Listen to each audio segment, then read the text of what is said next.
নমস্কার বন্ধুরা, কেসি কিচেনে সবাইকে স্বাগত। আজ আমি নিয়ে এসেছি ফুলকপির একটা নিরামিষ রেসিপি।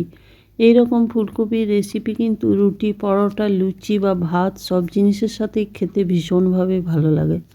চলো দেখে নিই আমি কিভাবে বানাচ্ছি। দেখো, আমি ফুলকপি তো দুটো নিয়েছি, কিন্তু পুরোটা দেবো না, একটা দিয়েছি আর কিছুটা দিয়েছি।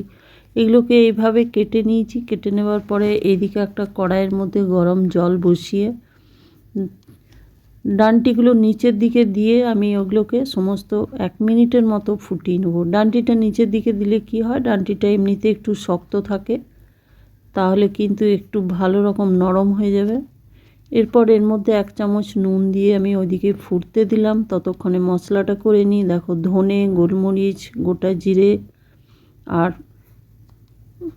দারচিনি, এগুলোকে আমি একটা শুকনো কড়াইয়ের মধ্যে খুব ভালো করে রোস্ট করে নেব।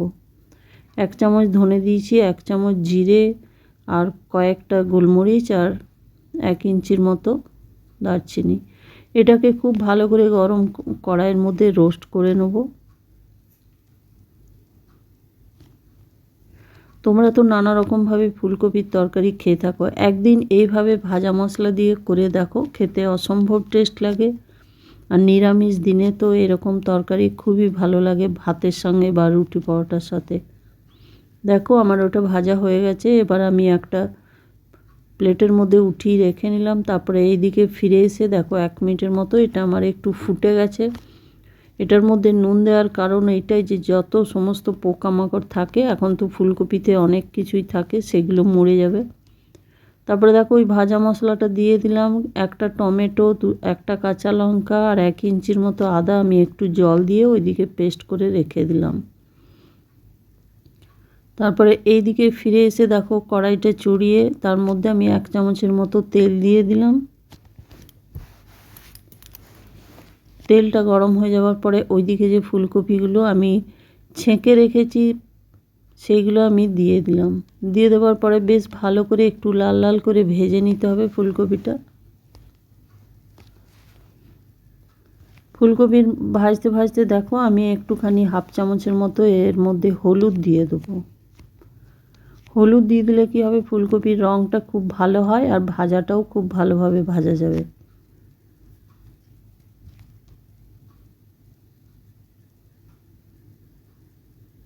এটা আমি লো ফ্লেম করে একটুখানি ঢেকে ঢেকে ভেজে নিচ্ছি, তাহলে কিন্তু ফুলকপিটা খুব ভালো করে ভাজা হয়ে যাবে। যেহেতু আমি কম তেল দিয়ে রান্নাটা করছি, সেই জন্য লো টু মিডিয়াম আঁচেই আমি রান্নাটা পুরোটা করে নেব। তারপর দেখো এটা এইভাবে করে ভেজে নিলাম। ভেজে আমি একটা বাটির মধ্যে উঠিয়ে রেখে দেবো।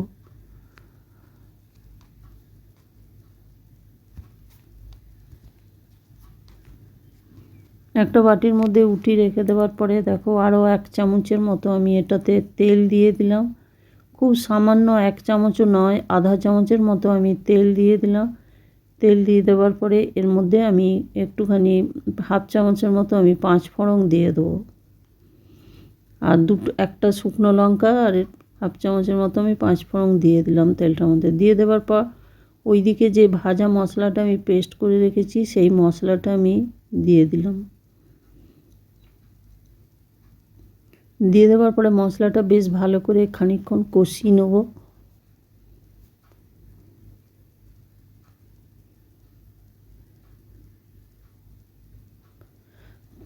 কষা হতে হতেই দেখো এর মধ্যে পরিমাণ মতো নুন দিয়ে দিলাম। আর যেহেতু ফুলকপিতে দিয়েছি, কিন্তু ফুলকপিটা তো ছেঁকে নেওয়া হয়েছে, সেই জন্য পরিমাণ মতো নুন দিলাম। আর 1 চামচের মতো আমি এর মধ্যে হলুদ দিয়ে দিলাম।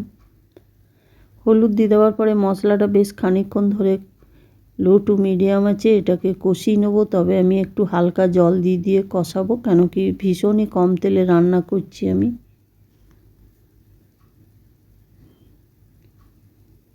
কষি না নিতে নিতে এইদিকে দেখো আমি আর 2টো আলুকে আমি সেদ্ধ করে রেখে দিয়েছিলাম, সেই সেদ্ধ আলুগুলো এর মধ্যে দিয়ে দিলাম।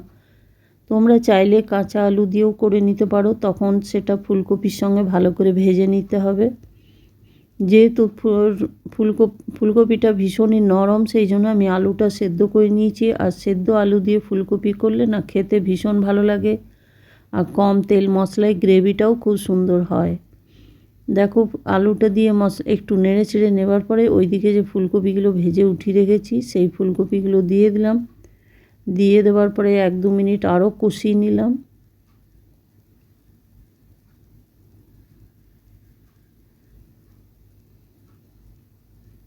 দেখো আমার কষানো হয়ে গেছে। এবার এর মধ্যে আমি গরম জল ওইদিকে করে রেখেছি, সেই গরম জল আমি এর মধ্যে দিয়ে দিলাম।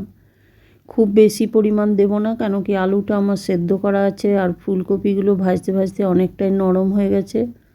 এবার আমি 2টো কাঁচা লঙ্কা দিয়ে ঢাকা দিয়ে 5-6 মিনিটের জন্য লো টু মিডিয়াম আঁচে ফুটিয়ে নিলাম। দেখো ঢাকা খুলে আমি দেখাচ্ছি আলুটাও সম্পূর্ণ হয়ে গেছে আর ফুলকপিগুলোও সেদ্ধ হয়ে গেছে। এবার আমি ওপর থেকে কিছুটা ধনে পাতা ছড়িয়ে দিলাম টেস্টটা বাড়ানোর জন্য। তবে আমি ঝোলটা দেখো এতটাই রাখবো, তোমাদের প্রয়োজন মতো তোমরা ঝোলটা কম বা বেশি করে নিতে পারো। তারপরে দেখো গ্যাস বন্ধ করে ঢাকা দিয়ে আমি কিছুক্ষণ রেখে দিলাম। ঢাকা খুলে আমি দেখাচ্ছি কত সুন্দর আর কত লোভনীয় তরকারিটা হয়েছে। আমার রেসিপি যদি তোমাদের ভালো লেগে থাকে তো লাইক, শেয়ার ও কমেন্ট অতি অবশ্যই করে দিও। নতুন বন্ধুদের সাবস্ক্রাইব করার অনুরোধ রইল। তোমরা সকলে ভালো থেকো, সুস্থ থেকো। ফিরে আসছি পরের কোনো রেসিপি নিয়ে। ধন্যবাদ।